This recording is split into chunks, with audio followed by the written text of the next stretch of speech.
안녕하십니까, 셀코TV 구독자 그리고 시청자 여러분. 여러분의 인생을 더욱더 건강하고 풍요롭게 만들어 드릴 셀코TV 탐나는 일상 시간입니다. 오늘은 정말 유익한 시간입니다. 여기에 해당되지 않았을 리가 없습니다. 제가 단언컨대 얘기하는데 그럴 리가 없습니다. 이런 쪽 분야를 20년 동안 연구하신 분이에요. 항문외과 전문의 이미강 원장님 함께합니다. 어서 오십시오. 네, 반갑습니다. 네, 반갑습니다. 안녕하십니까. 똥꼬거사 이미강입니다. 네. 한마디로 정리가 돼요. 예. 예, 항문외과 전문이에요. 항문외과를 찾는 환자분들 네. 가장 많은 그 원인, 네. 가장 많이 이거 좀 치료해 주세요 하는 게 뭐가 있습니까? 저희 항문의 고유 기능은 싸는 거잖아요. 네. 네, 똥 싸는 느낌이나 그 싸는 거에 불편을 호소하는 분들이 거의 뭐 100%죠. 때로는 뭐 가려움증이나 통증 이런 것도 있지만 예. 못 싸서 오시는 분들이 좀 고통스러워하죠. 예. 잘 먹고 네. 잘 싸고 이래야지 네. 심신이 건강하고. 그 그거 아니에요? 강령하십니까? 예, 강령하십니까? 안녕하십니까? 예, 그 예. 속에도 예. 잘 먹고 잘 쌉니까? 포함됐습니다. 주로 임금님께 네. 하죠. 강령하십니까? 네, 잘 먹고 잘 싸는 거한테 표현하는 거예요. 그럼 임금님한테 강령하십니까는 임금 잘 먹고 잘 쌌어? 이렇게 얘기하고. 그것도 포함이 돼요. 그럼 화장실을 잘 못 가는 분들 이걸 우리가 그냥 다 통칭해서 변비라고 그럽니까? 변비는 이제 똥 마렵다는 그런 느낌이잖아요. 네. 화장실을 가는 이유를 잘못된 거로 인식하는 경우가 많아요. 네. 잘못된 상식이죠. 음. 우리가 똥을 싼다, 이거를 똥 마른 느낌을 해결한다로 착각하시는 분들이 많다. 똥을 싼다는 거는 똥 마른 느낌을 해결하는 것이 아니라 직장을 비운다. 그렇기 때문에 직장에 똥이 없이 똥 마른 경우가 있잖아요. 네. 이제 갓똥이라고 하는데 네. 타 방송사에서 갓똥이라는 표현을 네. 하더라고요. 네. 이 가짜 똥을 싸는 경우는 똥 마른 느낌이 해결이 안 돼요. 직장에 똥이 없는데 똥 마른 느낌만 오는 경우. 그래서 이런 경우에는 우리가 3분 내에 옷 벗고 똥 싸고 옷 입는 시간 다 빼서 3분 내에 일어나는 거. 이거가 오히려 항문 건강에 좋고 본인의 컨디션에도 좋다. 병을 더 키우는 것도 예방이 된다. 근데 아까 가똥이라고 지금 표현을 해주셨는데 네. 이게 과민성 대장 증상 그런 겁니까? 예, 과민성 대장증후군은 또 다르고요. 가짜는 직장과 항문이 만나는 부분, 그 부분에 똥마림을 느끼는 똥마리 신경이 있어요. 그 신경에 자극을 주면 우리 인체의 신경은 일신경 일신호 전달체계예요. 네. 그러니까 따뜻함을 느끼는 신경은 얼음을 대도 자극을 줘도 아 따뜻하다. 네. 차가움을 느끼는 신경은 바늘을 찔러도 아야가 아니라 아 차갑다. 네. 근데 똥 마른 신경은 그 무엇가 자극을 줘도 무조건 똥 마렵다. 그래서 대개는 직장에 200cc 정도의 볼륨의 똥의 압력이 자극을 줄 때 똥 마렵다 이렇게 느끼는 건데 내치액 덩어리가 그걸 누를 때도 똑같이 똥 마른 느낌이 오고. 내치액 덩어리면 치질 말씀하시는 거예요? 그렇죠. 치질의 종류죠. 그 다음에 암, 직장 하방에 암덩어리가 누를 때도 똥이 누르는 똥 마름과 똑같고. 그 다음에 이제 관략근이 약해져서 위에 장의 점막들이 흐느적거려 내려오잖아요. 우리가 200cc 똥이 누르는 것처럼 똑같이 똥 마름 느낍니다. 그럼 어쨌든 잔병감이 있거나 이러면 좀 문제가 있는 거네요. 그렇죠. 개운하지 않은 거. 그렇죠. 직장에 있는 똥을 비워버리면은 잔병감이 원래는 제로여야 되죠. 네. 근데 그렇지 않은 경우에는 똥 이후에 똥 마름을 느끼게 하는 요소가 있다. 개운하지 않은 거. 뭔가 뒤가 성연치 않다. 그렇죠. 이러면 이제 문제가 좀 있다. 그렇죠. 예. 근데 변비는 또 다른 문제잖아요. 내가 변을 보고 싶은데 이게 제대로 안 나오면 이게 변비 아닙니까? 그러니까 변비도 똥이 있어서 똥을 못 싸는 변비가 있고 네. 똥이 없는데 갓똥이죠. 똥마림만 느끼는 변비가 있어요. 그 진짜 똥 있는데 못 사는 변비는 이제 그 해결을 해야 되잖아요. 근데 그때 똥이 단단하고 굵어가지고 못 사는 변비가 있고 너무 똥이 적어가지고 네. 똥 마른 느낌만 줄 뿐 삐질삐질 똥이 나가는 그런 변비가 있죠. 그래서 요즘에 다이어트 같은 거 할 때 내가 이제 먹는 양이 100이다. 그런데 먹는 양 100 중에 60이 칼로리고 40이 섬유다. 근데 이분이 먹는 양을 80으로 줄였어요. 근데 칼로리는 똑같이 60을 먹고 섬유를 40에서 20으로 줄였다. 이 경우에는 다이어트를 해서 식사를 20을 줄였으나 전혀 살이 빠지지 않는 거죠. 그냥 이런 경우에는 똥이 나오는 게 절반을 줄였잖아요. 그래서 이제 변비가 오는 거예요. 똥이 뒤에서 미는 똥이 없으니까. 그 다음에 똥이 아주 단단한 경우, 뭐 여러 가지 식생활에 네. 뭉치는 그런 식사를 해가지고 똥이 단다는 경우도 덩어리가 커서 몰딩, 직장은 직경이 크고 항문은 좁기 때문에 굵은 변이 가는 항문을 빠져나오기 위해서는 몰딩이 돼야 되잖아요. 이게 네. 형체가 변형이 돼야 네. 되는데 단단하니까 변형이 안 돼서 못 나가는 거죠. 네. 이런 경우에는 똥이 있어서 못 사는 변비가 되겠고, 그 다음에 이제 똥이 없는데 똥 마른 느낌만 있어서 화장실 가서 낑낑 힘쓰는 변비가 있어요. 네. 그런 경우가 소위 말하면 가똥이 되는 거죠. 아니 근데 우리가 변비라고 얘기하면 어떤 분은 나는 매일 아침에 일어나서 시원하게 화장실 갔다 와야 이게 직성이 풀리는데 이게 한 2, 3일 돼도 안 나온다 이러면 변비 아니냐. 어떤 분은 괜찮다. 한 2, 3일에 한 번 시원하게 누우면 되는 거지. 네. 뭐 매일 넣어야 되냐 이래요. 네. 뭐가 맞습니까? 아주 좋은 질문 하셨는데 네. 그 변의 휘수에 따라서 내가 불안한 심리가 이제 작용하는 건데, 변을 자주 본다라고 하더라도 하루에 3번까지는 정상이에요. 그 다음에 변을 자주 못 보고 아주 띄엄띄엄 본다 하더라도 3일에 1번까지는 정상입니다. 그러니까 일주일에 3번 정도 보는 것은 괜찮은데 네. 2번 이하로 보면은 우리는 휘수의 변비로 네. 보는 것이죠. 변비로 인해서 그러면 생기는 질환은 뭐가 있습니까? 변비는 일단은 똥이 단단한 거가 있고, 그 다음에 자주 똥 마르는데 가 싸면 안 나오는, 그렇게 이제 생각해 볼 수가 있잖아요. 네. 똥이 굵어가지고 잘 못 산다. 그러면 이제 화장실을 낑낑대고 힘을 쓰잖아요. 똥을 네. 쌀 때. 그래서 치질의 종류인 내치액, 치액이 굉장히 부어서 혈피가 몰리니까 부어서 그런 나중에 수술까지 가는 경우도 생기게 되겠고, 또 굵은 변이 빠져나가면서 항문을 찢고 나가니까 치질의 종류인 치열, 그래서 통증과 출혈을 일으킬 수도 있고, 대장에 오래 머무는 변비가 있어요. 네. 아까 질문 좋은 질문 하셨다고 할 때 어떤 다이어트를 하면서 적게 먹어서 네. 뒤에서 미는 똥이 적기 때문에 입으로 들어간 음식이 대개 3일 안에 항문을 빠져나가야 되는데 한 일주 열흘씩 지나면서 나가는 거예요. 그러니까 오늘 내가 싼 똥은 10일 전에 먹은 똥인 거예요. 음식인 거예요. 그렇게 되면은 그 부패되고 썩은 거가 장 내에 머무는 시간이 길어서 그게 이제 음식물 찢기가 썩으면서 독소가 나오잖아요. 이 독소의 자극에 의해서 장의 점막이 손상을 입는 거죠. 장의 손상이 많이 읽으면 장 누수증도 생기고, 그 다음에 점막이 손상이 오기 때문에 그 점막 세포가 자꾸 회복되기 위해서 세포 분열을 할 거 아니에요. 네. 그렇게 세포 분열은 DNA의 유전자의 핵분열이 일어나기 때문에 거기에서 암세포로 갈 확률이 있죠. 그래서 용종 암 같은 거 생기고, 또는 독소가 그대로 혈중으로 흡수가 됐다. 이게 호르몬에 영향을 줘서 이제 뭐 검버섯, 기미 뭐 이런 것들이 생기게 되죠. 주근깨 이런 것. 네. 변비가 안 오게 하려면 그럼 어떻게 해야 됩니까? 좀 방법이 뭐 물을 많이 마신다든지 아니면은 적당하게 좀 이렇게 걷고 산책이라도 좀 한다라든지 뭐 방법이 있어야 될 거 아니겠어요? 그래서 이제 변비가 이제 아까 얘기했지만 똥이 있어서 못 사는 변비와 가똥으로 나누면, 똥이 있어서 못 사는 변비, 이걸 예방하기 위해서는 식사를 많이 해야 돼요. 그러면 3일 이내는 와요. 3, 4일에 또는 일주일에 한 번 싸던 것을 하루 이틀에 한 번은 싸게 된다.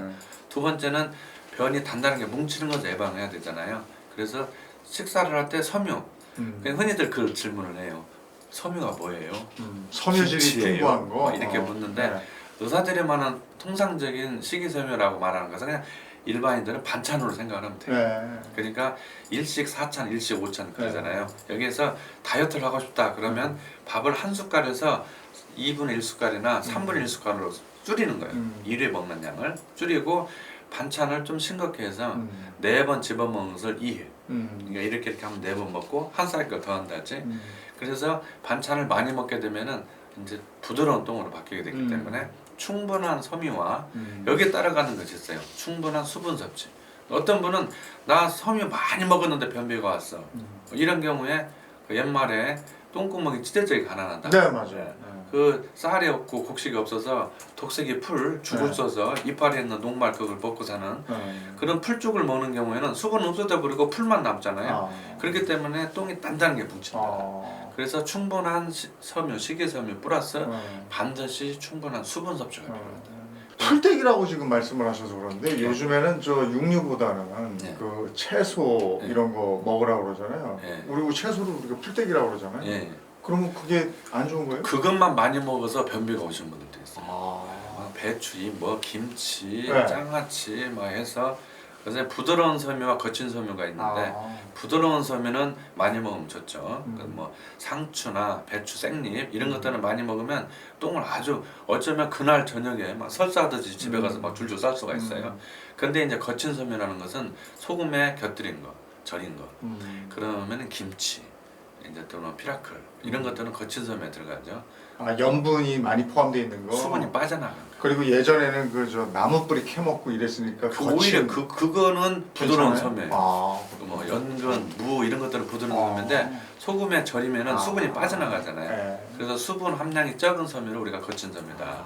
절인 채소가 그러니까. 그렇죠. 그렇구나. 그거는 거친 섬유. 뷔페 식당 같은 데 가서 네. 쫄쫄 굶다가 오늘 네. 뷔페 가는 날이니까 네.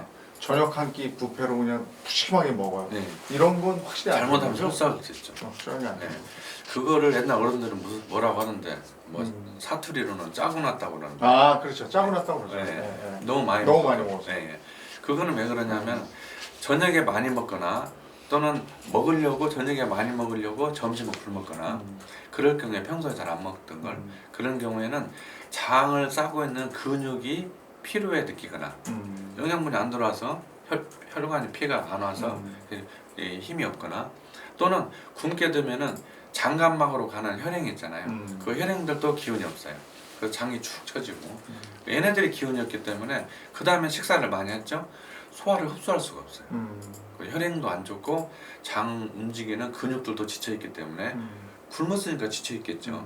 그래서 이런 경우에는 점심을 굶지 마시고 ATP 생성이 돼야 관략근들이 움직이니까 세포 배터리. 그래서 점심에 칼로리 섭취를 해야 되는데 건더기 있는 걸 먹게 되면 배불러 버리잖아요. 네. 그것 때문에 많이 못 먹잖아.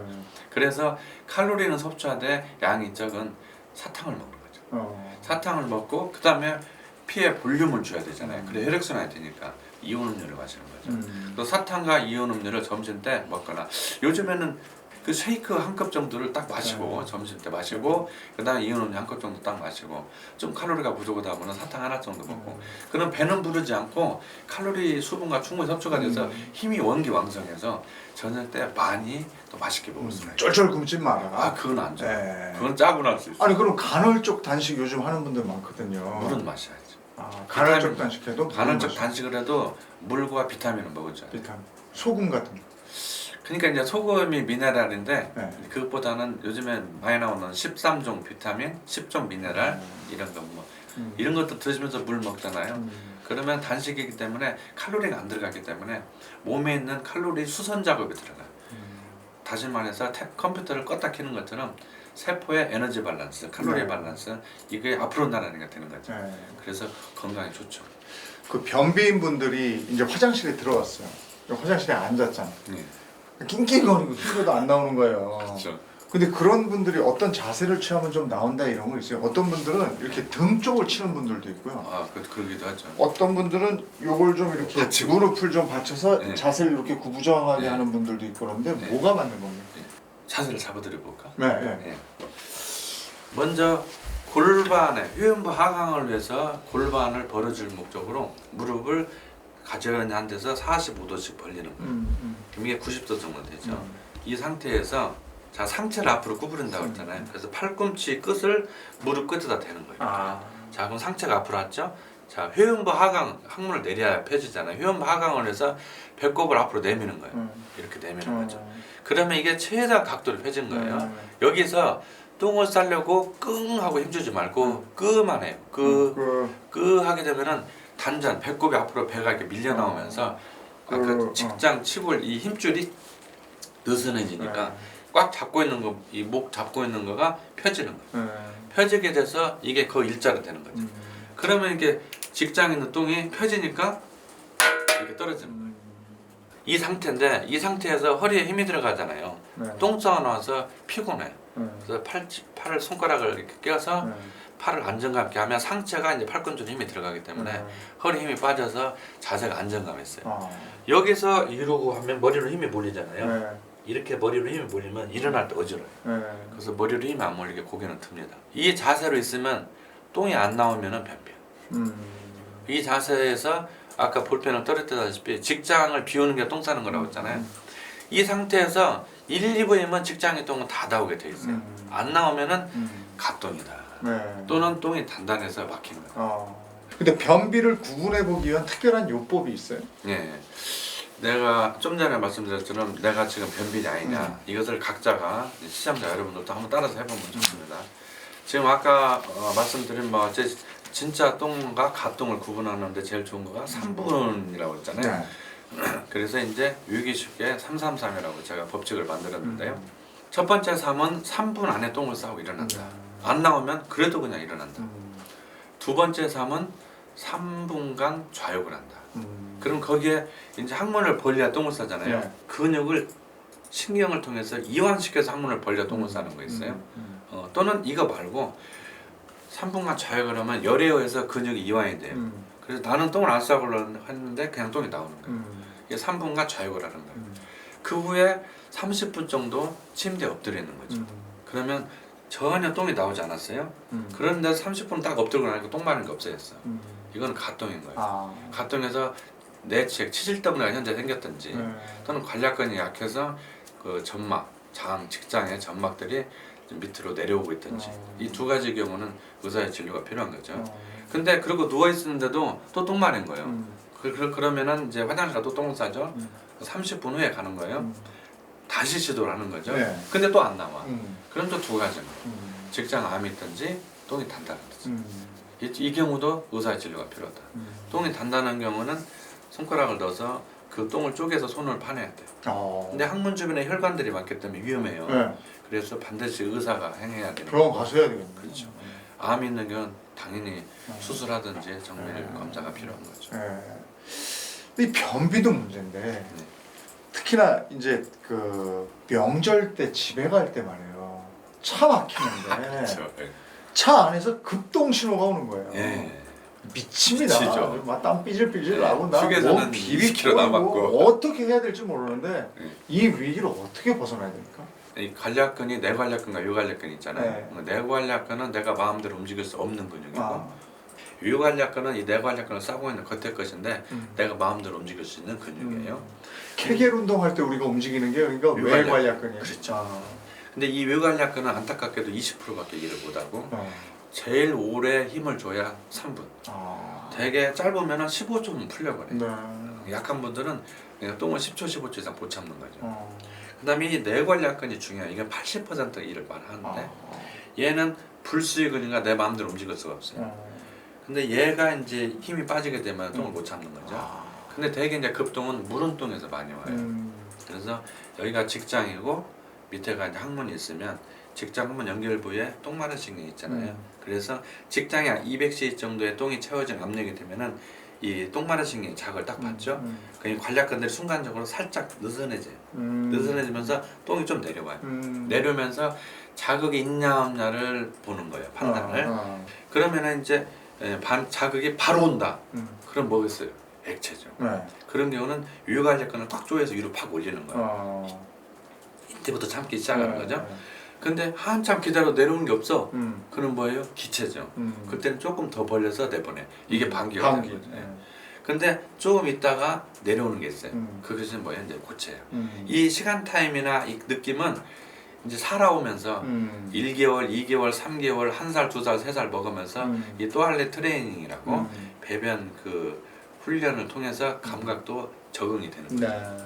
그런데 아까 말씀드린 액체인 경우에 쪼이면 이 유관략근이 이 쪼이는 것이 길이가 3분이라고 그랬잖아요. 네. 근데 고속도로에서 3분 정도 차 막히는 것도 아니잖아요. 아 그렇죠. 네. 그래서 이 경우에는 빨리 운전수와 조수가 바꿔야 돼. 자리를 바꿔서 이 항문의 유관략근에 3분 이상을 조이기가 힘드니까 쉬었다 조였다 쉬었다 조였다 하기 위해서는 유관략근을 보조적으로 도와줘야 돼요. 그러기 위해서는 허벅지 근육을 조여야 돼. 대개 이걸 가르쳐주면은 무릎을 꼬이는 걸로 착각을 하는데 무릎을 꼬이는 게 아니라 허벅지를 꼬아야 돼. 그러니까 이것이 아니라 이렇게 꼬. 완전히 엎어야 되네. 꼰 다음에 아까 직장 항문각에서 상체가 뒤로 갈수록 더 좁아지는 거잖아요. 이게 더 접는 거. 이건 뒤로 잡게. 네. 자 이렇게 하면 항문 힘이 들어가야 돼. 들어와요. 항문이 꽉 오므라지죠. 자기도 모르게 항문이 쪼이잖아요. 이러고 있으면 똥이 안 나와요. 그래서 조수석에 의자를 이거 좋다. 조수석에 의자를 최대한 눕히고 거꾸로 엎드리는 거야. 아. 조수석에 거꾸로 엎드려서 이러고 있고 머리 바지를 껴안고 있는 거예요. 이렇게 있으면 네. 뭐 한 20분, 30분 있어도 똥이 안 나와. 아. 똥이 안 나와. 그래요? 네. 근데 이렇게 급동일 때는 우리가 참아야 되지만 네.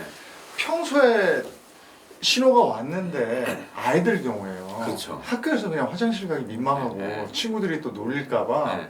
그렇게 참고 여기 아이들은 또 이렇게 참는 능력도 좋아. 네. 그죠? 어른보다 이게 좋더라고요. 그렇죠, 그렇죠. 근데 집에 와서 양이 굳이 적으니까. 싸요. 네. 근데 또 그게 어느 타이밍을 놓치면 네. 잘 안 되는 경우 있잖아요. 그렇죠. 이런 경우는 안 좋은 거잖아요. 그게 이제 좀 전에 이 유갈약간은 깍조임에 올린다고 그랬잖아요. 올려서 이 변에 있는 수분을 흡수한다고 그랬잖아요. 똥을 자꾸 참으면 이게 자꾸 올리는 거거든요. 그렇죠. 올릴 때마다 수분을 흡수하고 수분을 흡수하고 하니까 200이 180, 단단해지는구나. 170, 150, 100으로 줄면서 똥이 단단해져요. 아, 근데 위에서 똥이 내려오잖아요. 네. 이게 붙으면서 단단해지니까 이게 굵고 단단해져서 나중에는 똥구멍이 찢어지든지 아니면 손으로 파내할 정도로 못 사는 거예요. 아, 그 왜 저 우리가 아까 잠깐 언급했던 그 뭐라고 합니까? 과민성. 그렇죠, 과민성. 그렇죠. 예. 그래서 어떤 분들은 식사만 하면 화장실 가는 분이 있어요. 예. 그러니까 그것도 하루- 일종의 급동이죠. 예. 하루에 두세 번씩 가는 분이 네. 있어요. 이런 경우가 안 좋은 겁니다.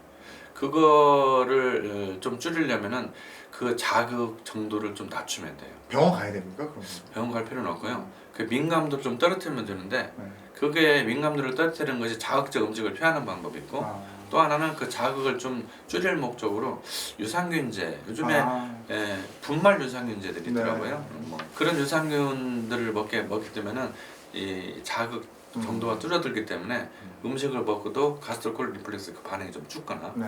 아니면은 이제 우리 이재용 아나운서님 제가 이제 개인적으로 좀 좋아하는데 멋있고 아이고 고맙습니다. 진행도 잘하시고 고맙습니다. 방송이 많으시잖아. 근데 방송 시작 10분 전에 야, 저 친구가 오면 그런 경험 있어요. 있죠. 생방 중에 미치겠는 거예요. 더군다나 생방. 네. 네. 이 방송이 있기 전날, 네. 그다음에 방송이 있기 1시간 전, 이때 먹는 게 중요해요. 아. 이때 장 운동을 자극하는 걸 먹으면 안 돼요. 음. 그게 뭐냐면은 고추, 후추, 아. 겨자, 카레, 코코아, 커피. 아. 고추는 매운 걸 다 총칭하는 거고 후추는 소스를 다 총칭해요. 양념갈비라든지 음. 햄버거 소스. 그 다음에 요즘에는 냉면에도 치는 거 있잖아요. 네. 겨자. 네. 회 먹을 때 간장에 치는 네. 겨자. 네. 그 다음에 카레 노랗게 알죠. 네. 그 다음에 커피. 네. 커피도 마찬가지예요. 네. 카페인이 다. 네. 특정 음료에 카페인이 많이 들어있는 거 있어요. 음. 그런 것들도 마시면 안 되지, 먹으면 안 되죠. 아. 그 제일로 피해야 될 것이 떡볶이 같은 거, 자극성. 네, 양념갈비 같은 거, 네. 이런 거. 그리고 이제 우리 손으로 뭘 많이 집어먹거나 싸먹잖아요. 네. 그런 거.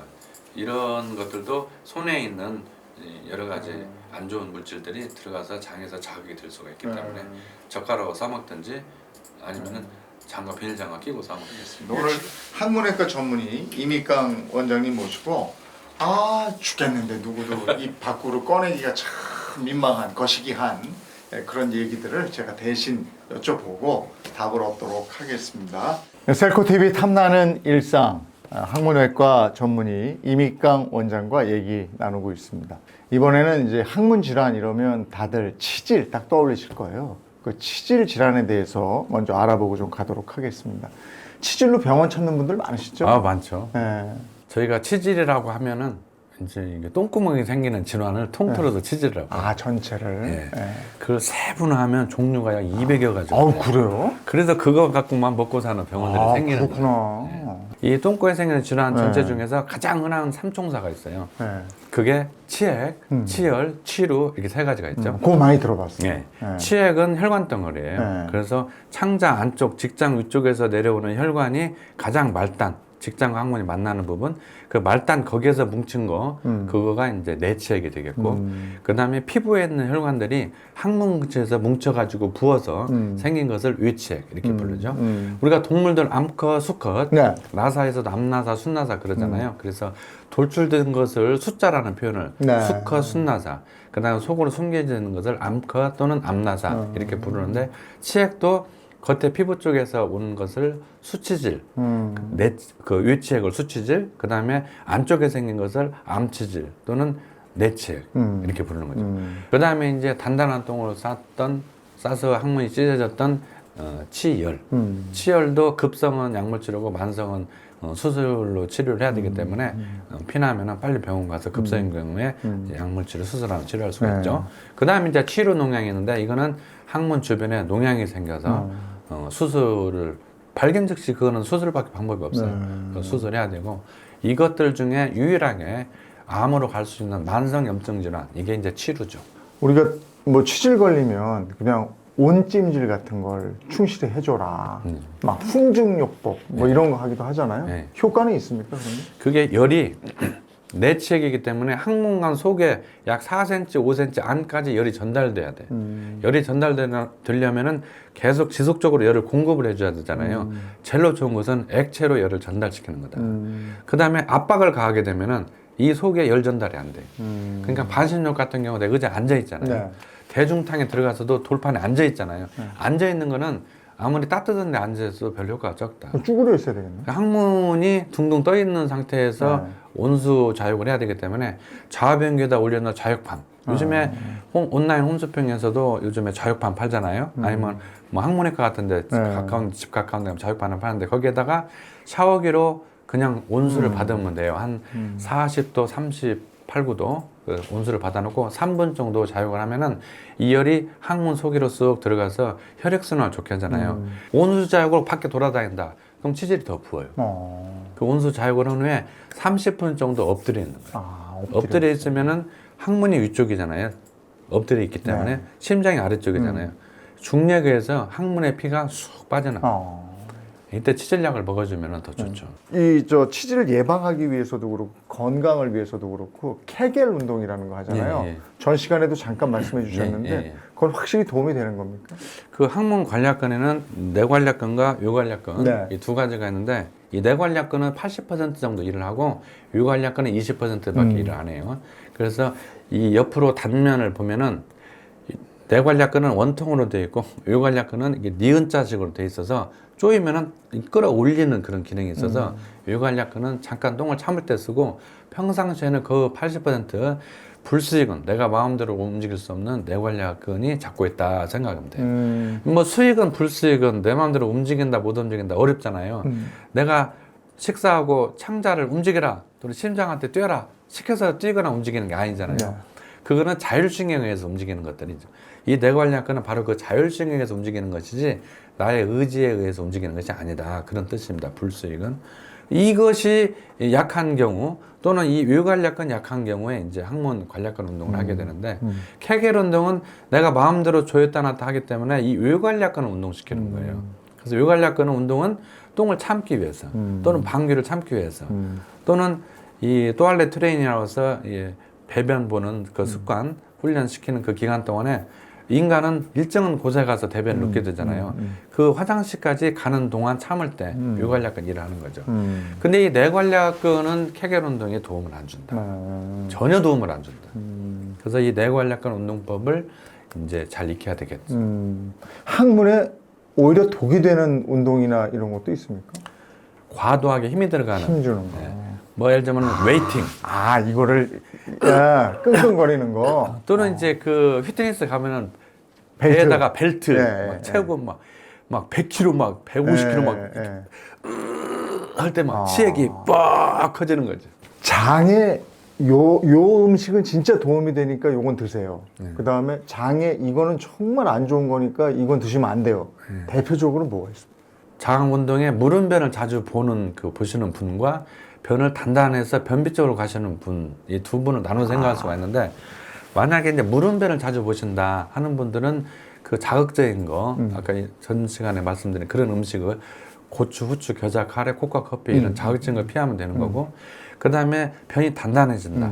그리고 습관적으로 변비가 자주 온다. 이런 분들은 드시면 안 되는 거. 섬유를 길게 해서 먹는 거. 이것들은 변들을 뭉칠 수 있는 코어 역할을 해줘요. 그 무의 청, 긴 이파리 또는 배추 길게 찢어가지고 먹는 거. 맛있는데. 이게 잘라야 되는데 네. 예. 잘라서 먹어야 되는데 찢어서 이렇게 먹는 경우 한두 개 정도 또아리 틀어서 먹는 건 괜찮은데 습관적으로 매일 그런 식으로 먹는 경우를 말하는 거죠. 점유를 잘라서 먹어야 되는 거죠. 그렇죠. 되게 한 3cm에서 5cm 사이로 잘라서 먹으면 변이 뭉칠 확률은 적죠. 그 다음에가 떡 종류. 네. 떡 종류는 그 자체가 뭉치니까 네. 음식을 이제 시멘트하고 모래하고 비교하면 시멘트가 모래를 이렇게 뭉치게 하잖아요. 그런 것처럼 시멘트 역할을 해주는 거죠. 떡이나 감 종류. 그래서 음식 짓기가 모래면은 시멘트 콘크리에이션 되는 거죠. 그래서 떡 종류나 감 종류. 감은 뭐 껍질 벗기고 먹으면 괜찮아. 또는 씨앗 부위를 안 먹으면 괜찮아. 이렇게 표현하신 분인데 저희 병원에 손가락으로 파내서 아주 힘들게 파낸 변비 환자분이 계셨는데 감을 먹고 오셨어요. 그래요?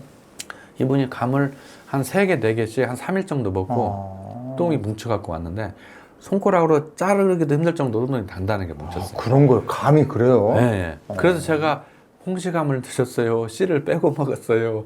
꽃감을 먹었어요? 물어볼 거 아니에요. 근데 이분들 한결같이 답이 다 씨앗 부위를 먹으면 변비가 온다고 그래서 그 부분을 빼고 먹거나 네. 껍질이 그런다고 해서 껍질을 벗기고 다 그렇게 먹잖아요. 그런데 홍시감, 꽃감, 뭐 단감, 감의 종류와 무관하게 똥은 뭉치더라. 그리고 또 하나, 요즘에 장 건강을 위해서 많은 분들이 유산균 드세요. 예. 이거는 확실히 도움이 됩니까? 그렇죠. 유산균제는 일단은 캡슐형 유산균도 있고 또는 분말로 된 유산균이 있어요. 이거는 위에서 먹은 그 유산균이 위에서 산에 의해서 그 음식 찌기 이런 것들과 이렇게 반응을 하거나 또는 산알칼리 여기에서 이제 죽는 그 유산균을 살아서 장까지 작용점까지 가게 하기 위해서 캡슐로 많이 만드는데 요즘에는 마이크로 캡슐이라고 해서 입자형으로 만든 유산균이 있어요. 그렇기 때문에 얘네들도 장까지 갈 때까지 살아서 간다는 거죠.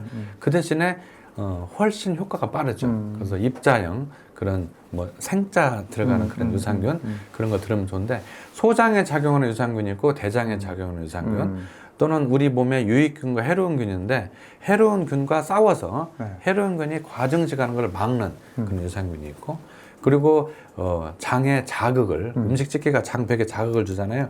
근데 우리가 소변 보면은 그 소변계가 노랗게 끼잖아 남자 소변계 그런 것처럼 장 점막에 쫙 달라붙어서 장의 음식으로 인해서 자극이 오는 것을 좀 줄여주는 그런 유산균도 있고 그 다음에 뭐 요즘에는 그 당분이 2탄당, 3탄당, 뭐 4탄당 이렇게 그 쌀이나 밀가루가 쪼개져서 흡수되기 직전에 이것들을 뭉치게 하는 유산균이 있어요. 뭉치면은 당이 여처럼 굳을 거 아니에요. 흡수가 안 되고 그냥 똥으로 나가는 거죠. 와, 밥을 한 공기 먹었는데 한 숟갈 정도는 흡수되고 나머지는 다 똥으로 나가. 비만에 죽을 거 아니에요. 이런 여러 가지 유산균들이 합쳐져 있는 복합 유산균제를 먹으면 아주 좋죠. 근데 종류가 너무 많더라고요. 그러니까 이제 그거를 구분해서 병원에서 처방하는 유산균들은 되게 단일 제들이 많은데 전문 의약품은 되게 단일 성분들이 많고 이제 복합 성분들 유산균제가 있는데 거기에 있는 유산균들 이렇게 보면은 뭐 비피도, 리피도 뭐 이렇게 써 있는 것들이 있어요. 그래서 유산균에 사람의 족보처럼 유산균도 족보가 있는데 한 5가지 정도가 있어요. 그 중에서 수백 가지, 수천 가지의 그 세분류가 되어 있기 때문에 그 족보만 되면 돼. 유산균이 되게 이름이 2개 정도 붙거든요. 앞에 거.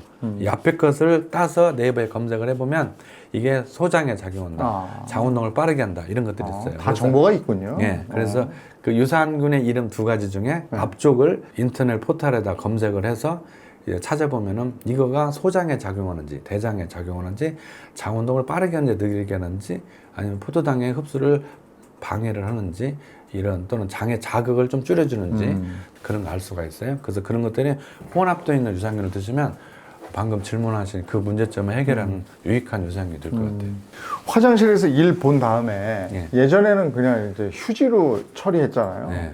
그 전에는 신문지로 처리했고. 근데 요즘 비데들 많이 쓰시더라고요. 비데 쓰는 게 확실히 도움이 됩니까? 그 대변을 보고 뒤처리할 때 제일로 추천하고 싶은 것은 샤워가 제일 좋습니다. 아, 샤워. 네.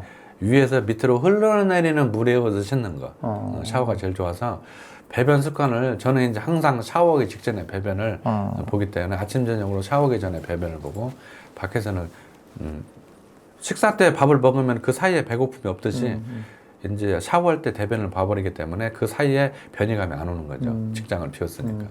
그 샤워로 씻어내는 게 제일 좋고 그럴 수가 없는 마땅하지 않은 상황이 됐을 경우는 이제 비데를 물을 아주 약하게 강하게 써서 직장으로 물이 들어가게 되면은 직장에 인공 똥물을 만들잖아요.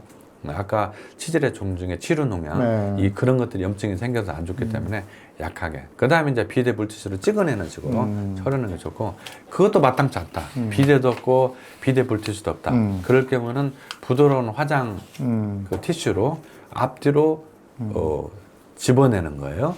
절대 비벼 닦는 게 아니고 이게 앞뒤로 집어내고 마지막에는 도장등지 찍어서 찍히는 게 있으면 한 번 더 앞뒤로 집어내고 또 찍어서 찍히는 게 없을 때, 화장지로 찍을 때는 찍고 좀 기다려야 돼.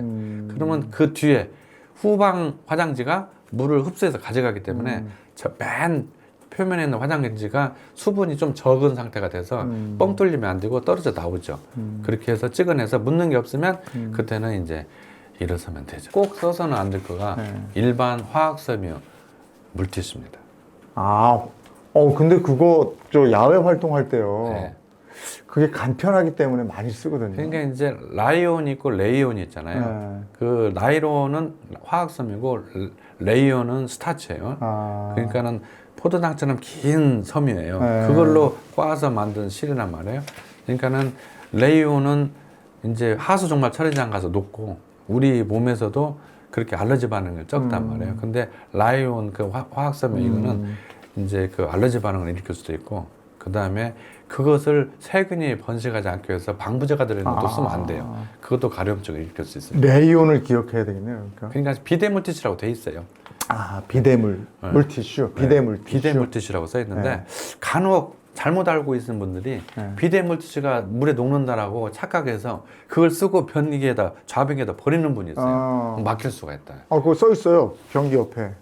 막힌다고. 버리지 말라고. 비데 물티슈라 하더라도 그 변기에 넣으면 이게 하수 종말 처리장 가서 며칠 후에 녹는 거지 지금 당장에 휴지처럼 녹아서 변기를 빠져나가는 건 아니에요. 그래서 비데 물티슈 선상 쓰면 잘못하면 막힐 수 있으니까 주의하세요. 이거는 화장실에 가고 싶어서 아픈 배인지 하여간 그냥 배가 아픈 배일 수도 있는데, 예전에 할머니가 이렇게 배 쓰다듬어 주시면 괜찮았거든요. 저도 이제 엄마 손은 약손, 엄마 손 우리 어머님이 어릴 때 많이 해줬고 또 시골에서 태어났는데 저희 시골의 아랫목이 만병통치였어. 배 아픈데 무조건 가서 엎드리고 있으면 낫는 거야. 창자를 복강의 후복벽에 잡아주는 것을 장간막이라고 그래요. 그 창이 출렁출렁 되는데 힘줄로 이렇게 다 붙어 있는데 거기에 동맥, 정맥, 임프관, 신경이 그 따라가는 거예요. 그래서 차가우면은 이 혈관들이 수축을 하잖아요. 이 창자에도 근육이 있는데 근육을 한 혈관 수축을 해요. 그러면 먹은 것들이 흡수가 잘 되겠어요? 안 되겠어요? 잘 안 되죠. 잘 안 되기 때문에 장대에 고농도의 영양분들이 꽉 차 있어요. 그러면 삼투압에서 물이 쭉 가잖아요. 그럼 장이 빵빵해지는 거예요. 그렇기 때문에 자꾸 똥 마렵고 설사를 하게 되고 그러는 거죠. 그런데 이제 엄마 손이 애기 복부를 거의 가리잖아요.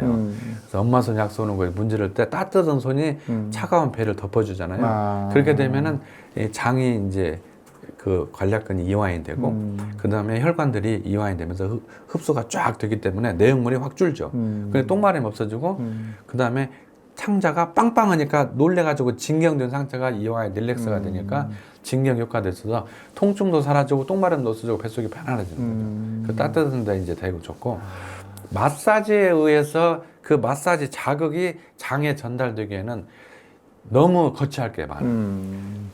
어쨌든 배를 따뜻하게 해주는 건 최고죠. 도움이 된다. 아니면 따뜻한 꿀차 같은 거, 그런 거 먹는 거. 그 당분이 있는 따뜻한 음료를 마셔주는 것도 효과적이죠. 여러 가지 말씀을 해주셨는데 정리하면서 배변 습관에서 요거는 꼭 지켜라, 그런 게 있으면 뭐가 있습니까? 일단 제일 중요한 거는 제가 333 법칙 이제 책에 제가 쓴 책에서도 소개를 했습니다만 333 법칙에서 제일 첫 번째가 3분 안에 똥 싸고 일어나잖아요. 그래서 저는 그 화장실 분위기도 중요하지만 화장실 앞에 조그만 탁자를 하나 놨으면 좋겠어요. 들어가면서 자기가 봤던 책이나 핸드폰을 놓고 들어가는 거예요. 그래서 화장실에 가서 핸드폰을 본달지, 또 요즘에 좌변기가 독서실이 돼서 신문 가지고 와서 신문을 다 보고 나오시는 분들도 있어요. 저도 그래요. 핸드폰을 켜서 SNS를 다 열어보거나 또는 그 특정 메시지 주고받는 거 있잖아요. 뭐 색깔 나오는 거. 거기에서 다 답장 달아주고 다 하고 일어나시는 분들 있어요. 그러면은 항문에 백발백중병을 일으켜서 수술할 수가 있어서 변 보는 시간을 3분 내로 줄일 것, 이게 제일 중요합니다. 그래서 이제 과도한 힘을 주거나 그런 것들도 피해야 되겠고, 그 다음에 이제 두 번째로는 대변을 보고 나서 이제 비데를 쓸 때 비데를 잘못 사용한 경우, 비데를 잘못 사용한 경우는 너무 물을 과도하게 세게 쏘아서 관략근에 영향을 줘서 힘이 빠진달지, 또 항문을 뚫고 들어가서 직장에 인공 똥물을 만들어서 주변에 염증, 농양을 만든달지, 또는 똥물이 튀겨서 가려움증 일으키는 진균, 곰팡이균을 항문 옆쪽에, 특히 여성분들은 질소계로 똥물을 집어넣는 효과가 있잖아요. 그렇기 때문에 비데를 잘 사용해야 되고, 그 다음에 세 번째로는 똥을 참는 경우 있잖아요. 아까 그 전 시간에도 말씀드렸지만 어린애들 같은 거 똥을 많이 참는다고 그러는데 실질적으로 그런 애가 있어요. 7살 먹어서 유치원 어린이집을 갔다 오는데 똥덩어리가 뭐 고구마, 큰 왕고구마 정도 해서 돌덩어리 단단해가지고 이렇게 직장이 꽉 차 있으면은 렉토 애니알 이니비터리 리플렉스, 직장 항문 그런 조건 반사죠, 일종의. 그거에 의해서 직장이 꽉 차면 항문이 나도모르게 열려요. 나도모르게 열리기 때문에 항문은 열려 있는 거예요. 근데 이렇게 열려 있어. 이 항문은 열렸는데 속에 단단한 똥이 이렇게 보이는 거예요. 근데 열려 있으니까 이 사이로, 이런 사이로 똥물이 흘러나와. 그래서 팬티가 똥물로 젖어 있는데 똥을 절인다고 와요. 똥을 절인다고 하면 누구나가 관략근 약해서 똥이 질질 새는 걸로 알고 있잖아요. 근데 똥은 꽉 차 있어. 그래서 손으로 넣어서 파내야 되잖아요. 이런 경우는 애가 똥을 많이 참아서 직장에 있는 똥이 직장 벽에서 수분을 다 빨아가기 때문에 똥이 단단해지고, 또 위에서 내려오기 때문에 합쳐졌다가 커지고 또 단단해지고 또 커지고 단단해져서 돌점음 된다. 그래서 변비를 없애거나 특히 다이어트 하는 여성분들은 변이감이 왔던 첫 신호에 반드시 화장실에 가서 직장을 비워야 된다. 얼마 이내로? 3분 이내로. 네. 두 번에 걸쳐서 이런 얘기를 해주셨는데, 이게 총망라된 책이 바로 이겁니까? 예. 당신의 하루가 가벼웠으면 좋겠습니다. 예. 네. 제가 23년간 지금 하는, 뭐 다른 데서도 병원을 했습니다만 현 위치에서 23년간 병원을 해오고 있는데, 23년간 환자를 보면서 환자분들이 수없이 질문을 해왔잖아요.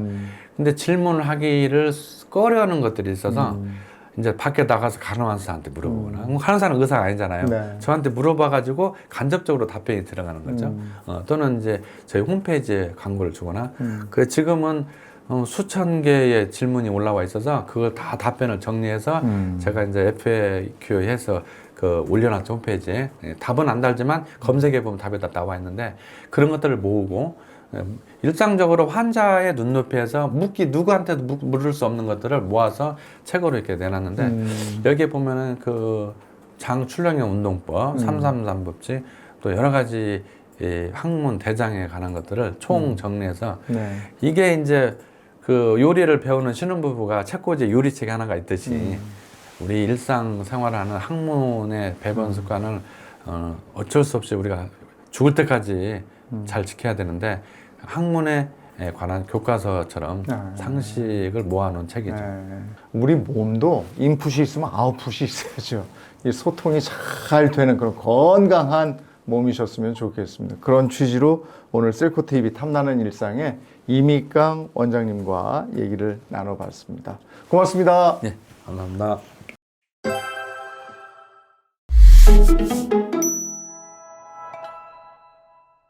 안녕하십니까, 셀코TV 구독자 그리고 시청자 여러분, 여러분의 인생을 더욱 건강하고 풍요롭게 만들어 드릴 셀코TV 탐나는 일상입니다. 오늘은 정재훈 약사님 모시고 약에 관한 정보, 또 재밌는 뒷얘기 한번 들어보도록 하겠습니다. 어서 오세요. 안녕하세요. 네, 잘 지내셨어요? 네. 우리가 먼저 얘기할 건요, 우리가 건강 얘기할 때 저는 뭐니 해도 제일 중요한 건 소통이거든요. 네. 잘 드시고 잘 배설하고 잘 자고 이거잖아요. 맞아요. 그래서 오늘은 중년의 말 못할 고민, 이 중년뿐이 아니더라고요. 요즘 젊은 특히 여성들 많던데 변비 때문에 고생하시는 분들 많거든요. 네. 그 얘기부터 좀 해봤으면 좋겠습니다. 변비가 생기면 변비 약을 먹잖아요. 맞아요. 근데 그게 확실히 효과는 있긴 한데 네. 이게 몸에 좋을까? 이게 도움이 일시적이지만 이게 가능한 이런 생각이 들거든요. 네. 저도 변비약 먹을 때는 그 생각을 합니다. 네. 근데 이제 저는 변비약 먹을 일이 좀 없는 편인데요. 일단 변비 약을 드신다고 그래가지고 그렇게 위험한 변비약은 많지는 않은데요. 오히려 이제 변비약 오랫동안 드시는 거에 대한 걸 걱정을 많이 하시는데 네. 그거보다는 제일 위험한 거는 장 청소를 한다고 좀 강력한 변비약 있잖아요. 아. 네, 뭐 이렇게 물처럼 돼 네. 있어가지고 한 번 마시면 그냥 네. 바로 그런 변비약이 오히려 네. 조금 더 위험합니다. 변비약을 강력한 걸 쓰게 되면 네. 그러면은 수분하고 전해질, 미네랄이 빠져나가거든요. 그러면 균형이 좀 몸에서 깨져가지고 그로 인해 가지고 이제 뭐 심장이라든지 이런 데 문제가 생길 수 있어요. 그래서 오히려 변비약을 오랫동안 먹었을 때 위험성보다는 네. 그런 식으로 단기간에 너무 강력한 변비약을 쓰는 네. 게 습관이 되면 더 위험해요. 변비의 가장 뚜렷한 원인은 뭡니까? 변비가 왜 생기는 겁니까? 일단 나이 들면서 생기고요. 네. 그 다음에 아까 여성분들 말씀하셨잖아요. 예, 예. 우리나라에서는 대표적으로 변비약을 사러 약국에 오시는 분들은 뭐 거의 한 70% 이상이 여성인 것 같아요. 뭐 많게는 한 80%까지. 제 1원인은요. 네. 적게 드셔서 그렇습니다. 다이어트. 네. 어. 그러니까 이제 여성이 많은 거에 이유 중에 하나는 적게 먹는 거랑 좀 관련이 되거든요. 적게 먹으면 변비가 생기기 쉽고요. 네. 저도 그래서 다이어트 할 때는 변비가 오더라고요. 그런데 많이 먹는 사람은 변비가 생기기 힘듭니다. 밀어내야 되니까. 그렇죠. 쌓일 수는 없으니까. 네. 네. 실제로 밀어내야 되니까 그렇고요. 또 한 가지는 많이 먹는다는 거는 네. 장에서 소화 흡수를 다 못해요. 네. 그럼 예를 들면 고기 어느 날 갑자기 많이 드시면 네. 고기 먹고 나서 화장실 가면 좀 냄새가 이상해지잖아요. 네, 네. 그게 무슨 얘기냐면 소장에서 그걸 다 소화 흡수를 못하고 대장까지 고기가 찌꺼기들이 내려가는 거죠. 그러면 그 고기를 미생물들도 장에서 먹고 그게 독해지는구나. 그렇죠. 평소하고 좀 다른 가스가 네. 유발이 되니까 네. 그러니까 그런 식으로 너무 많이 먹게 되면 네. 그 소화가 되지 않은 음식물들이 대장까지 가니까 그것들이 미생물 발효가 되면서 장 운동을 촉진해 가지고 변비는 생기기가 좀 어려운 거죠. 근데 변비약이 저는 뭐 둘코 뭐라고 하는 변비약 대표적으로 알고 있는 거고 네. 뭐 종류가 많더라고요. 근데 많죠. 나한테 맞는 변비약을 어떻게 고릅니까? 그러니까 일단은 내가 지금 어떤 변비약이 필요한지를 생각해 보셔야 되는데 예를 들면 내가 급한 불을 꺼야 되겠다. 네. 할 때는 뭐 가장 급한 불을 끄는 것 중에 빠른 거는 관장약이 있잖아요. 네. 그런데 이제 관장약 쓰는 것도 불편하니까 먹는 약 중에 효과가 빠른 거는 아까 말씀하셨던 둘코 같은 거. 이제 그거는 비사코딜이라고 하는 성분이 들어있는데요. 기본적으로 그런 약들은 장을 자극하는 변비약이라고 해서 이제 자극성 하제, 자극성 완화제 이렇게 얘기하거든요. 변비약을 완화제라고 잘못 알고 계신 분들이 있는데 이제 하제입니다. 밑으로 네. 빠지게 한다고 해서. 근데 이제 자극성 그런 변비약 같은 경우에는 네. 장 운동을 자극하는 거고요. 원리는 쉽게 말씀드리면 매운 음식에 예민한 분들이 뭐 매운 낙지 뭐 이런 거 드시고 나면 다음날 설사잖아요. 그렇죠. 네. 그거랑 같은 원리라고 생각하시면 아. 네. 장에 자극이 되니까 장에서 이거 싫다 빨리 내보내야 되겠다 하는 거죠. 그래서 이제 자극성 변비약 같은 경우에는 이런 상의 우려가 이렇게 계속 장 운동을 자극하는 건데 장에 좀 안 좋지 않을까? 네. 라는 이야기가 나오는 네. 거죠. 근데 지금까지 밝혀진 걸로는 이게 위험하다라기보다는 장기간을 사용하는 거에 대한 안전성이 입증이 안 돼 있다. 아. 네, 그래서 이제 매일같이 쓰는 건 좀 피하는 게 좋다. 이런 쪽으로 전문가들 의견이 모이고 있죠. 그 젊은 층, 아까 잘 안 네. 먹어서 생긴 변비하고 중년 이후에 장 운동이 활발해지지 않아서 네. 장 운동이 뭐 젊었을 때 활발하겠지만 나이 들면 모든 기능이 떨어지니까 요때하고 변비약의 차이는 있는 거죠. 약의 차이는 사실 거의 없는데요. 없어요. 네. 근데 이제 중년이 되면 사실 통계를 보면은 절반 이상이 또 변비를 경험한다는 통계도 있고 하거든요. 뭐 이제 약간 차이는 있겠지만. 그래서 중년에는 변비가 너무 항시 문제가 있다 보니까 네. 아까 말씀드렸던 급한 때 네. 급한 불 끄는 변비약 말고 네. 매일같이 이제 먹을 수 있는 변비약을 처방을 받거나 또는 약국에서 사서 그런 게 있어요? 쓰게 되죠. 예. 삼투성 하제라고 그래가지고 가루로 된 데 물에다 타가지고 마시면 이게 흡수가 안 돼요. 네. 흡수가 안 되고 장까지 내려가니까 대장에서 물을 빨아들여가지고 그렇게 해서 이제 조금 변을 보기에 좋게 무른 상태로 만들어 주는 거죠. 이런 것들은 매일 드셔도 되고 아 그래요? 네, 장기간 드셔도 되고 네. 심지어는 임신 중에 변비라면 그때 네. 드셔도 되는 이제 그런 네. 안전한 약들입니다. 그리고 이제 변비 겪는 분들이 하도 많아서 변비 또 그와 관련해서 속설들이 많기 때문에 오늘 약사님 나오셨으니까 한번 풀어보도록 하겠습니다. 첫 번째가 변비약 먹고 살을 뺀다. 가능합니까? 이게 차면 바로 내보내니까 살 빠질 수 있다. 이렇게 생각할 수도 있는 거거든요. 네, 거의 불가능합니다. 어. 네. 그런데 왜 그러냐 하면 변비약이 작용을 하는 건 대장이거든요. 그런데 영양분은 이미 소장, 작은 창자에서 다 흡수가 됩니다. 그래서 대장에서도 물론 미생물이 이제 뭐 섬유질을 발효한다든지 이런 식으로 해서 약간의 칼로리가 만들어지고 네. 그래서 그게 흡수가 될 수는 있는데 영향이 그렇게 크지 않거든요. 그래서 변비약으로 빨리빨리 비운다고 해서 저울에 이렇게 달아보시면 줄죠. 근데 그거는 그냥 일시적인 거지 네. 살이 빠진 건 절대 아닙니다. 두 번째 속설입니다.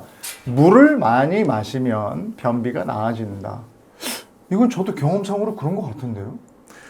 근데 물만 많이 드셔가지고는 안 되죠. 어. 그러니까 이제 물만 하루에 뭐 물을 2리터를 드셔도 물은 사실 흡수가 많이 되면 소변으로 배설이 주로 되기 때문에 그래서 그 자체만 가지고는 효과가 있을 수 없는데 근데 물 많이 마시고 효과 봤다는 분들 계시잖아요. 네. 그분들은 어떤 경우냐면 네. 이제 섬유질을 충분히 섭취하고 계신 겁니다. 아. 그러니까 이제 그래요. 저 채소 이런 거 좋아해요. 그렇죠. 네. 채소 과일 많이 드시는 네, 분들은 네. 그 상태에서 물을 많이 드시면 채소 과일의 섬유질이 물을 빨아들여 가지고 아. 부피가 더 커져요.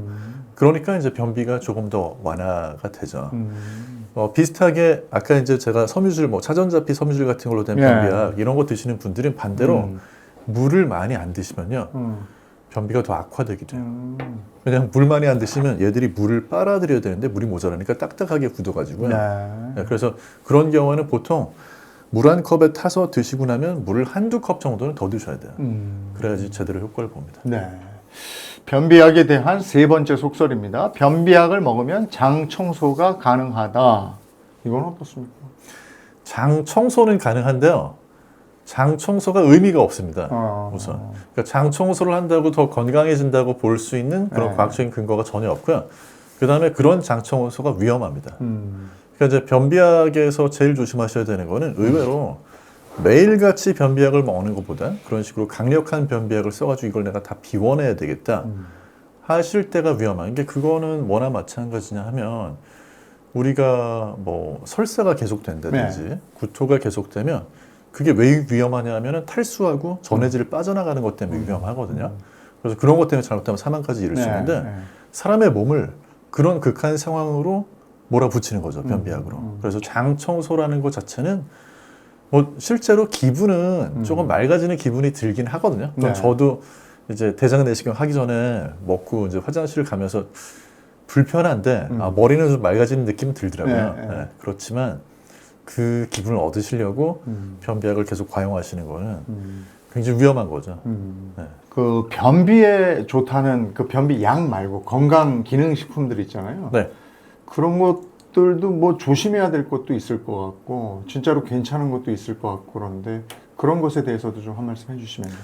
일단은 해외에서 이렇게 뭐 직구나 이런 걸로 구입하시는 제품 네. 중에 우리나라에서는 이제 위험하다고 그래가지고 허용 안 해놓은 성분들이 간혹가다 들어있는 경우가 있거든요. 그래서 그런 예를 들면 알로에 같은 경우에도 알로에도 뭐 변비 용도로 쓰는 경우가 있었는데 과거에 그 알로에 노란색 진액 뭐 이런 것들은 장을 자극하는데 장을 그냥 자극만 하는 게 아니라 장에 좀 위험할 수 있다. 그러니까 예를 들어서 이제 변비약 중에서도 어떤 천연물이어도 강력한 것들은 장점막을 지나치게 자극해가지고 그러면은 오히려 장점막에 좀 독성이 유발된다든지 하는 그런 위험이 있어가지고 그래서 그런 것들을 무턱대고 건강기능식품이라고 해서 다 이렇게 드셔서는 안 되고 다만 국내에서 그래도 식약처에서 허가해준 것들은요 우리나라 식약처가 되게 좀 그런 쪽으로 깐깐해요. 그래서 위험한 거는 뭐 거의 없다 이렇게 보셔도 될 것 같아요. 네.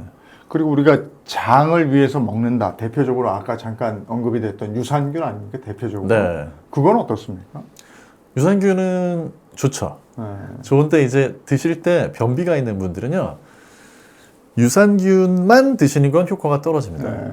그래서 이제 전에 한때 약국에서 상당히 인기 있었던 게 또 주변에서 아마 많은 추천들을 하셨던 것 같은데 유산균 중에 이제 일반 약으로 처방 없이 살 수 있는 거 하고 그 다음에 이제 락툴로즈라 그래가지고 그 장까지 내려가는 유산균 먹이가 되는 게 네. 있어요. 이게 변비약인데 두 가지. 프로바이오틱스, 프리바이오틱스 뭐 이렇게. 예, 약간 프리바이오틱스 네, 개념인데요. 이렇게 두 가지 먹으면 변비에 좋다고 그래가지고 네. 그 두 가지를 사러 오시는 분들이 심심찮게 계셨어요. 네. 근데 뭐 반드시 그렇게까지 안 드셔도 네. 유산균을 드실 때 효과를 변비 쪽으로 높여줄 수 있는 방법은 네. 유산균 드시고 나셔서 식사를 하시는 거죠. 그래서 이제 그런 유산균이나 프로바이오틱스를 드시고 특히 섬유질이 풍부한 식사, 뭐 그게 채소하고 나물이 되건 간에 아니면 뭐 과일이 되건 간에 이런 걸 많이 드시면 유산균만 내려가는 게 아니라 어떤 그런 유익한 균들의 먹이도 같이 들어가니까 장 운동이 좀 더 활발해지면서 변비에는 사실 효과를 좀 볼 수 있을 것 같습니다. 그리고 유산균을 먹는 시기에 대해서도 여러 갑론을박이 있어요. 그러니까 네. 그 공복에 먹어라 또는 네. 뭐 밥 먹고 뭐 좀 지나서 먹어라. 뭐가 맞는 거예요? 그러니까 이제 유산균 자체를 그냥 뭐 코팅이나 이런 거 없이 네. 유산균을 드신다고 했을 때 가장 좋은 타이밍은 식사하기 직전이나 아, 직전. 예, 또는 이제 식사하고 나서 직후 뭐 이런 때가 좋은 걸로 나와 있는데요. 네. 그런데 그 연구는 어떻게 진행을 한 거냐면 실제 사람의 몸에다는 이게 하기 어렵고요. 그렇게 안 하고 사람의 위, 사람의 장 이런 거를 기계로 비슷한 환경을 만들어 가지고 여기에 유산균 캡슐을 넣어주고 실제로 장까지 얼마나 그러니까 가짜 장이죠. 거기까지 얼마나 살아왔는지 이런 식으로 해보면 일단은 식전이나 식사 직후가 좀 살아서 가는 게 아. 도달률이 높은 것 같고요.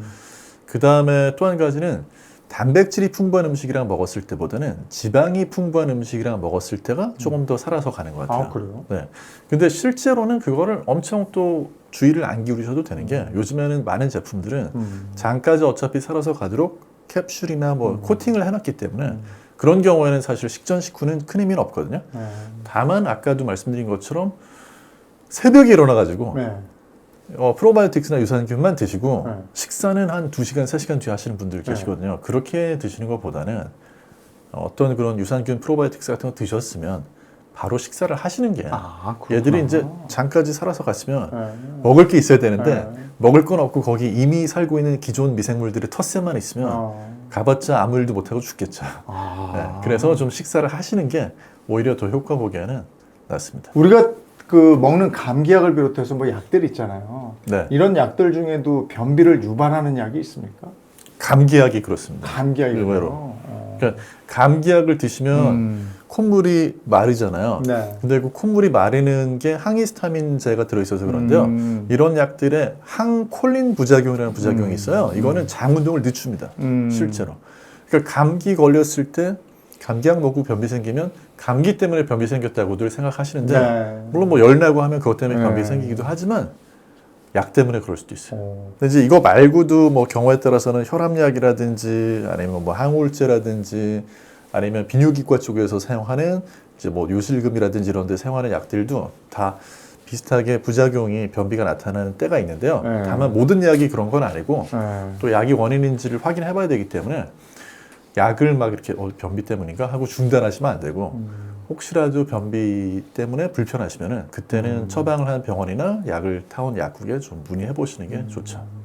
좀 변비를 막을 수 있는 생활 습관이나 변비에 좋은 도움이 되는 그런 음식들은 뭐가 있는지도 좀 권해 주시고요. 일단은 기본적으로는 맨 처음 말씀드린 것처럼 음식을 많이 드시면 되긴 한데 너무 많이 먹으면 또 안 좋아. 또 살찌잖아요. 네. 그래서 섬유질이 풍부한 음식을 드시는 게 좋은데요.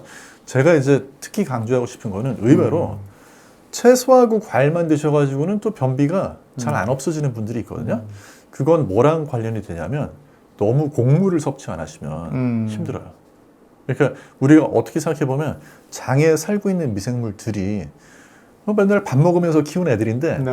어느 날 갑자기 다이어트를 한다고 밥을 안 먹는 쪽으로 가시면 뭐 밥이 현미밥이 됐건 백미밥이 됐건 간에 이 밥이 좀 소화가 안 된 그런 곡물이 소화가 안 된 것들이 장에 내려가면 그게 어떤 매트릭스 같은 구조물이 돼가지고 그 안에 미생물들이 가서 살기에 좋은 집이 되는데 이걸 안 먹으니까 아무리 채소 과일 많이 먹어도 속이 좀 이상한 거예요. 네. 그래서 그런 경우는 뭐 현미밥이 됐건 아니면 뭐 콩밥이 됐건 아니면 그냥 원래대로 백미밥을 심지어 드시든지 간에 밥을 좀 드시는 게 오히려 변비에 도움이 됩니다. 알겠습니다. 네. 말 못하고 답답한 변비 고민, 또 변비약을 먹으면 해결된다, 뭐 이렇게 알고 있었지만 우리가 또 생각해야 될 것들이 또 많이 있었습니다. 정재훈 약사님과 변비에 대한 얘기 또 속설까지 다 알아봤습니다.